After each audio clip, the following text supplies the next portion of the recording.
Hello everybody, I just want to precursor the video that teaches you how to change the RPM and the tool holders on a mill with a little bit of a close-up here of the different components, just so that when you hear me reference them in that video, you know which levers I'm talking about. I'm filming this by myself, so please bear with me, and that's kind of why I'm going to do the two videos, one as a close-up so you know what levers are which, and then the other one when I'm changing the tools. When you hear me reference them, you know which ones I'm talking about.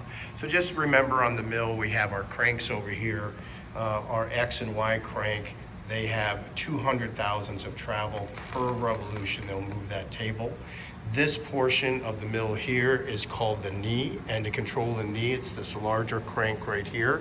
This only has 100 thousandths of travel per revolution. And remember too, from your level 1 class, that each one of these little graduations are 1/1000th of an inch. You can see that by the little legend that's right here. Remember, on our vices, we have our vices. Turning it to the left will open the vice, and turning it to the right will close the vice, right? So we have that. Why is that stiff? Let's see, there we go. All right, so lefty loosey and righty tighty, right? That'll close it up. You have your mill guard, that's right here. All right, we also have our power switch on this particular mill.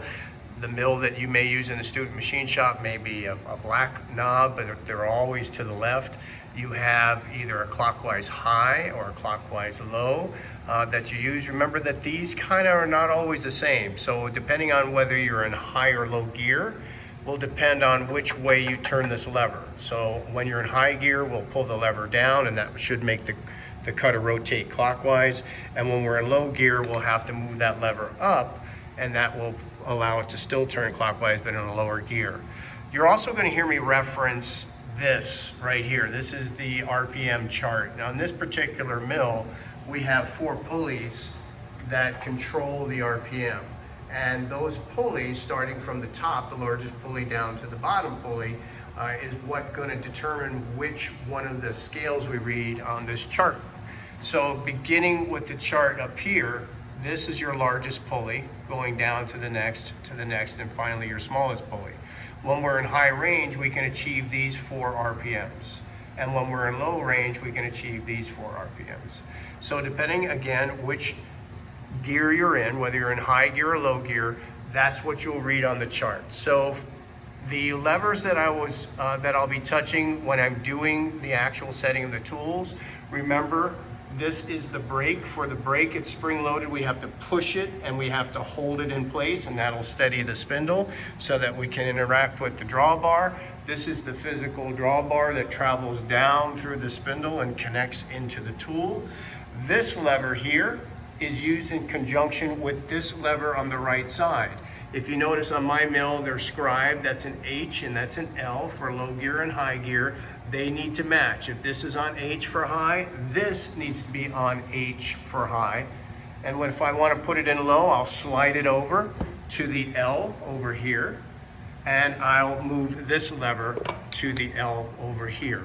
So just keep that in mind when you watch the video. Whenever we're changing RPM, we have to loosen this little clamp that clamps the motor, and then we can pull the motor forward like that, which loosens the belt. That enables us to pull the belt off of its current pulley and move it to our desired pulley. Then we just have to remember to take our thumb and slide the motor back so that we're making tension on the belt, and then we just snug this up. Never, slam it and over tighten it. A lot of these handles are cast, and you can break them and damage them, and there's just no need to over tighten anything on any one of these machines. Remember that this right here is the quill lock, right? So when we bring that quill down, we can bring this lock and lock it into place, and that'll hold the quill in its current position. Remember, when you release this, don't put your thumb and finger in here. You're going to pinch it, put your thumb and finger up here, and you can actually move this out of your way or put one hand on that. I'm just going to keep my hand here so when it goes up, it doesn't hit me.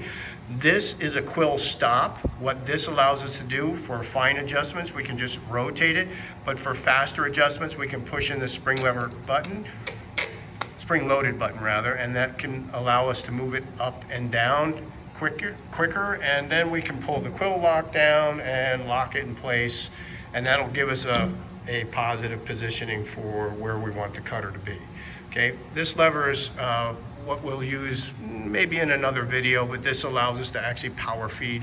Don't worry about that right now, but I just wanted you guys to just see the actual levers and knobs themselves, because in the next video, I'm not going to be moving the camera around, so when I'm referencing them, you'll know exactly what I'm talking about.